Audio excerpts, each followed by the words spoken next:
ही रत्नमाला कधीची निघाली गुहागर वरून, अजून कशी पोहोचली नाही? बरं फोन करून बघते तर फोनही लागत नाही, आणि तो राज तर काय फोनही घेत नाहीये माझा. अगं ते निघाले असतील म्हणून फोन उचलत नसतील ना. तुम्हाला खरं सांगू, ती रत्नमाला अजून काही दिवस आली नसती ना तर फार बरं झालं असतं. माहेरच्या चहाची आणखी थोडी छितू झाली असती ना तर मजा आली असती. बरोबर कात्रीत सापडले असते दोघ जण. बिझनेस मध्ये नाकीनऊ आले असते ना त्या राजच्या, तेव्हा आपली खरी किंमत कळली असती, आणि मग या घराला आपली किती गरज आहे हे सुद्धा कळलं असतं. आई बाबा काकी लाईव्ह आली आहे. काय? नमस्कार, मी रत्नमाला मोहिते. आज खास लाईव्ह आले, कारणही तसं खासच आहे. मला माहिती आहे गेल्या 2 दिवसात खूप अफवा पसरल्या आहेत माहेरच्या चहाबद्दल.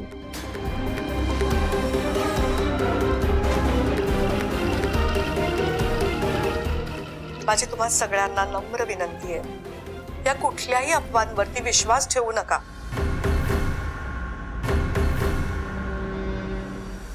माहेरचा चहा सोडून मी कुठेही गेलेले नाहीये आणि मी कधीही जाणार नाही.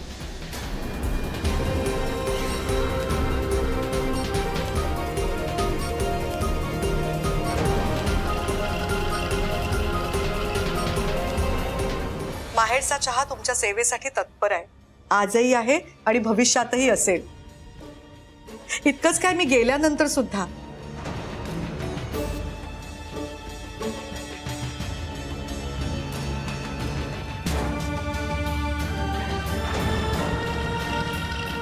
माहेरचा चहा संस्कृती आणि परंपरेला जपत तुमच्या सेवेत त्याच दिमाखात उभा असेल.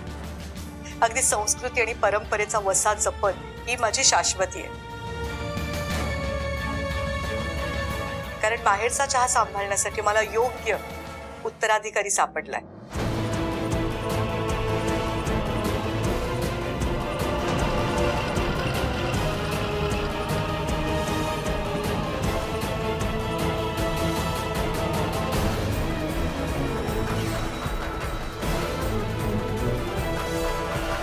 तेव्हा निसंकोच बिनदिक्कत चहा घ्यायला या बाहेरचा चहामध्ये. तुमचं नेहमीच स्वागत असेल. धन्यवाद.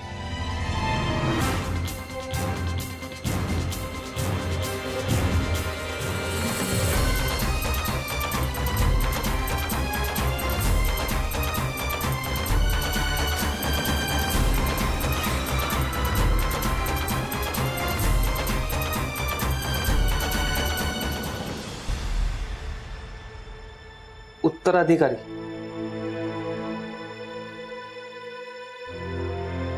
व्हॉट उत्तराधिकारी? आणि सापडलाय म्हणजे? सापडलायचा अर्थ मराठीत सापडला असाच होतो. आई प्लीज, मला कळेल असं बोल.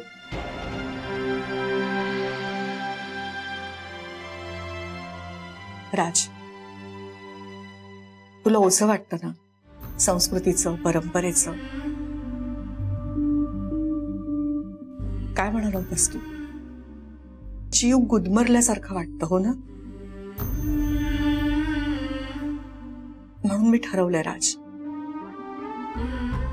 यापुढे माझी मतं मी तुझ्यावर लादणार नाही. आता तू मोकळेपणाने श्वास घेऊ शकतोस. तुझं आकाश तुझ्यासाठी मोकळं आहे. तुला हवी तशी भरारी घे. तुझं आयुष्य यापुढे तुझं आहे. तुला हवं तसं जग. मी आहे तुझ्या पाठीशी. हे बघ राज, हा निर्णय मी तुझ्यासाठी घेतलाय. अगदी तसाच निर्णय मी माहेरच्या चहासाठी सुद्धा घेतलाय. आता तुझं आयुष्य तुला हवं तसं तू जगणार असशील, तुझ्या मताप्रमाणे वागणार असशील, तर मग माहेरच्या चहाची ओळख असलेली संस्कृती, परंपरा जपणारं दुसरं कोणी नको का?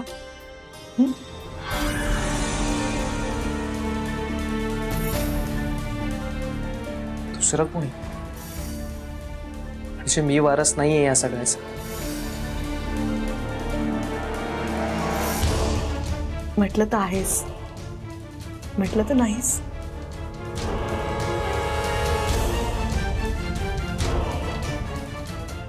चला घरी जाऊया.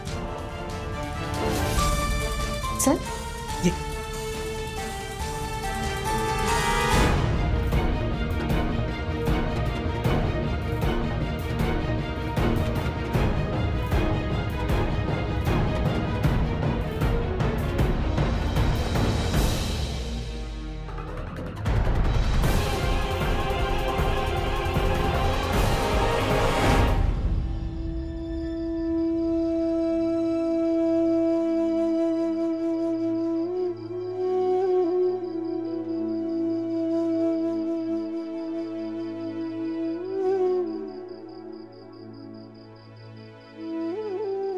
बाय.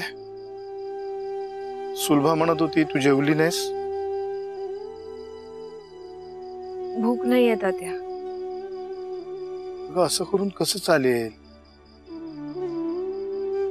चल जेवून घे. जेवून तरी काय होणार आहे तात्या.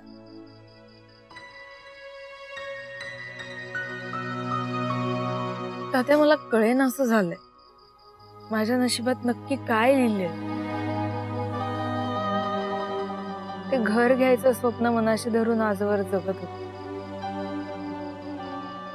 ते घरही गेले. नोकरी करू म्हटलं तर ती नोकरी गेली.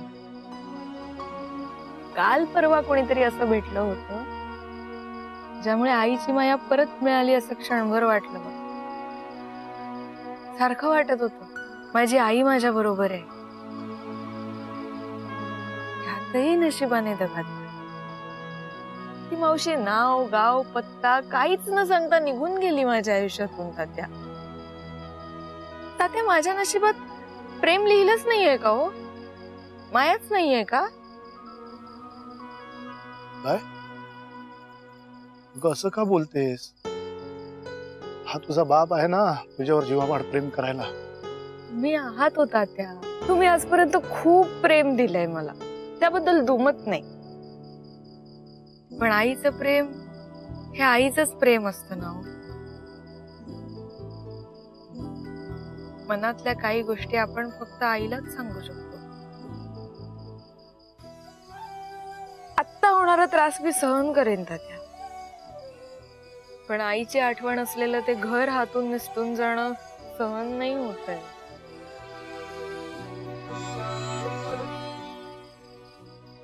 आजपर्यंत मी फक्त ह्याच आशेवर जगत होते तात्या. ते घर आहे ते कधीतरी आपलं होईल ह्या आशेवर जगणं सुसह्य होतं. आता जगण्याचा उद्देश निघून गेल्यासारखं वाटतंय.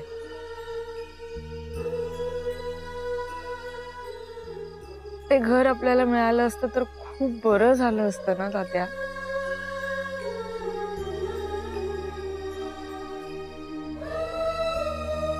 पण बाय हातपाय घालून कसं होईल सांग बरं.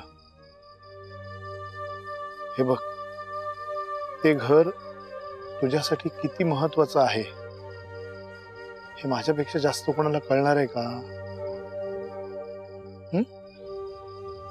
पण कसं असतं ना बाय खूप वेळा आपल्याला जे हवं असतं ते होतच असं नाही. मग प्रत्येक वेळी अशी हिंमत करून चालणार आहे का. माणसाला जगावं तर लागतच ना.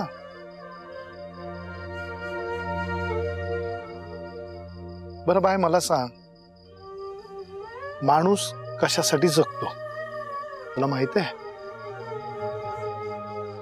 आपल्या आधीच्या पिढीने आपल्याला जे काही चांगलं शिकवलंय आपल्यावर जे चांगले संस्कार केलेत ते पुढच्या पिढीला या जगाला देण्यासाठी.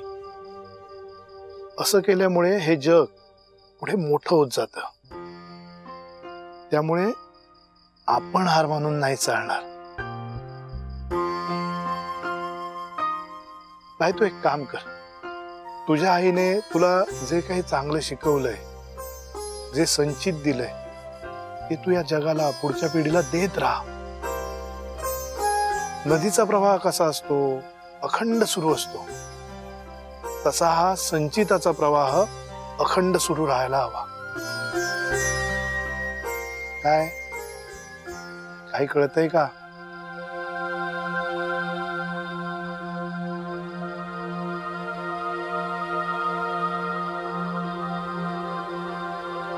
पण बाय, यापुढे ही अशी निर्वाणीची भाषा नाही करायची. खूप जगायचं आहे. हे जग तुला जिंकायचंय बाय.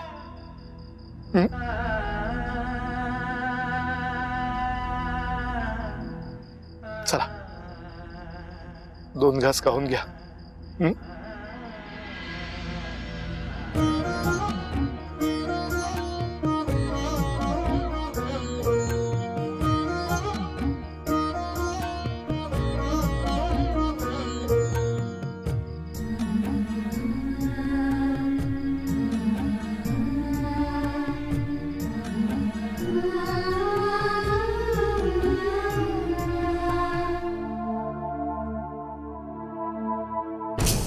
बहिणी, तुम्हाला माहितीये मी इतकी घाबरले होते ना. तुम्ही कुठे गेला असाल, काय करत असाल, मला अन्न पाणी सुद्धा गोड लागत नव्हतं. बहिणी, तुम्ही मला सांगून का नाही केलं? आणि मला घेऊन जायचं तुमच्या बरोबर, मी आले असते ना बहिणी.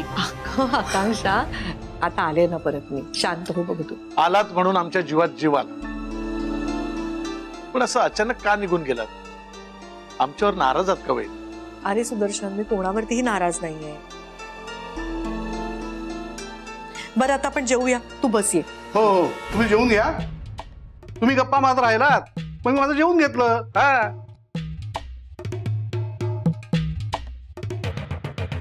काय ना ताई, पोटात आहे ना कावळ्यांची जत्रा भरली होती. आता जाऊन मस्त आराम करतो. हा हो, बच्चू, अरे नेहमीप्रमाणे तुझी सोय केली आहे गेस्ट हाऊस मध्ये. हो ताई, तुम्ही सावकाश जेवा. हा, अरे कशाला बच्चू? नेतो मी, काळजी करू नको. हा, बच्ची मामा पण ना ऐकणार नाही तर. खरं ना? काकी, अरे आदित्य, सानिया, आता काही विचारू नका कोणी. आता परत आली आहे ना मी. या, चला जेवायला बसा दोघही. नाही काकी, जेवण झालंय आमचं. बहिणी, तुम्हाला माहितीये का, तुम्ही असे अचानक निघून गेलात, मग ह्या दोघांचा हनीमून पुढे ढकलायला लागला. हो का? अगं नाही, आणि मग मी त्यांना सांगितलं की तुम्ही जाऊन या हनीमूनला. तसंही राज काही या दोघांना बिझनेस मध्ये मदत करू देत नव्हता. म्हटलं मग जाऊन या ना, कशाला थांबताय, हो की नाही? हो, बरोबर आहे. खरंच सगळं, खरंच जाऊन या.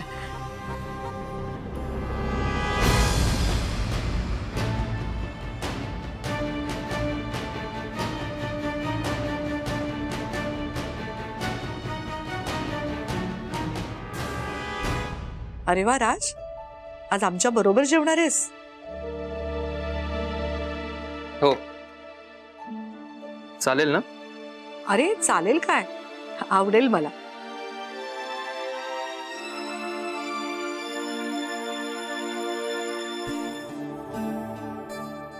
बरं झालं. चल आकांक्षा, तूही बस.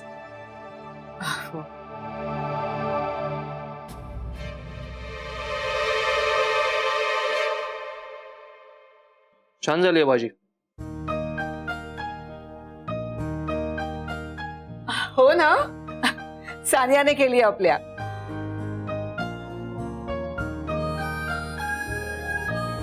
हो, नाईस. सानिया, राजच्या तोंडून असं कौतुक ऐकायला भाग्य लागतं.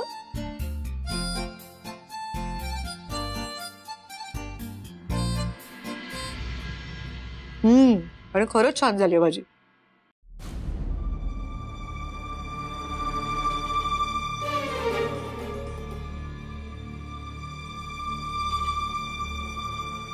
मला एका महत्वाच्या टॉपिकवर बोलायचं.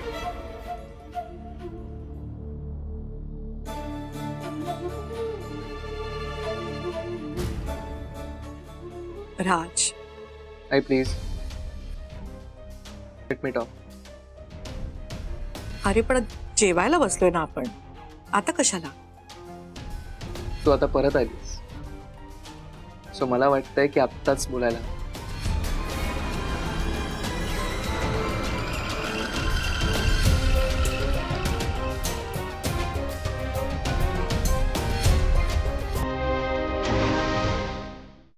सो आई जाताना एक चिठ्ठी ठेवून गेली होती. ती मामाला सापडली.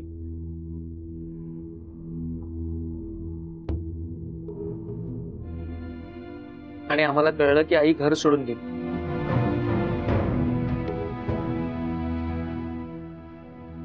जर ती चिठ्ठी सापडली नसती तर आई घर सोडून गेली ते आपल्याला कळलंच नसतं.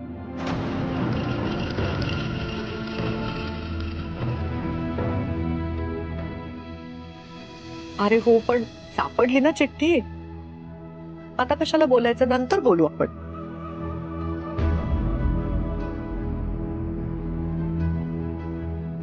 नंतर कधीच उगवत नसतो आई.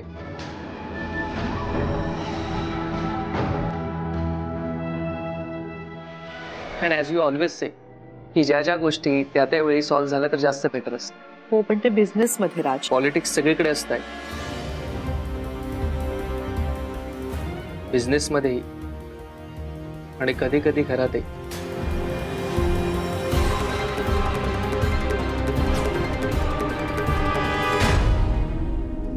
राज, नक्की काय म्हणायचंय तुला? स्पष्टच बोल ना. That's better. सो महत्वाचं हे आहे की ती चिठ्ठी मामाला चुरगाळलेल्या अवस्थेत सापडली.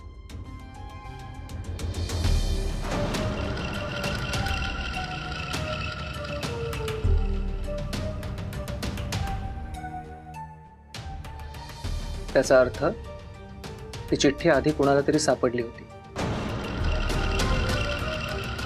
कुणीतरी जाणून बुजून ती चिठ्ठी फेकून दिली.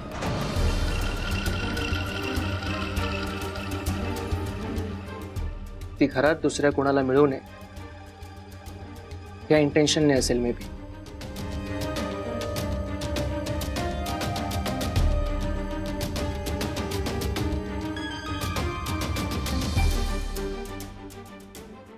आणि हा जो मेबी वाला झोन आहे ना,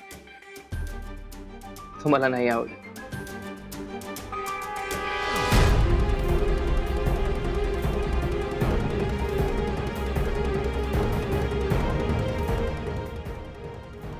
सो मला सगळं क्लिअर व्हायला हवं. माझा एकच प्रश्न आहे, ती चिठ्ठी सगळ्यात आधी कुणाला सापडली?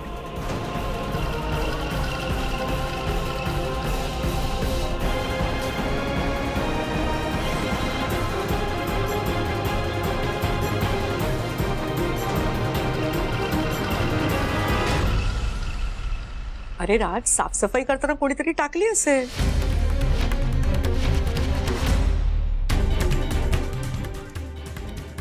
हो ना,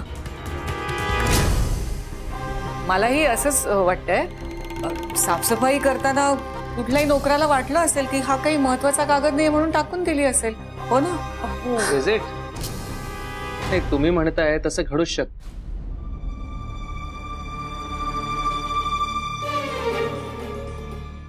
पण मला ते पटत नाही.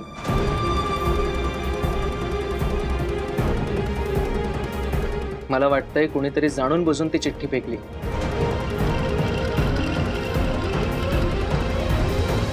आता चुकून फेकली आहे की जाणून बुजून?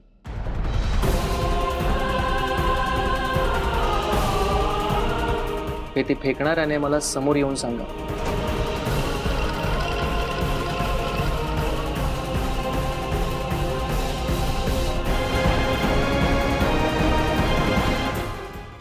हे बघ राज, आता मी परत आले ना, आता कशाला हा विषय काढायचा? जाऊ दे ना. नाही, तू आली आहेस, पण तू इथे नसावीस असंही कोणाला तरी वाटतंय.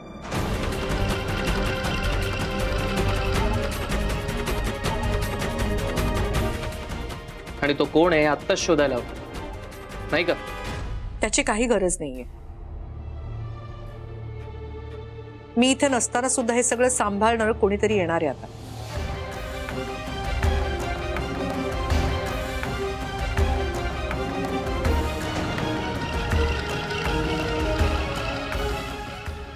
तू नको काळजी करूस या गोष्टींची. ठीक आहे, तो जो कोणी सांभाळणार आहे त्याला मी नंतर बघेनच. पण हा जाणून बुजून चिठ्ठी फेकून देणारा मला सापडला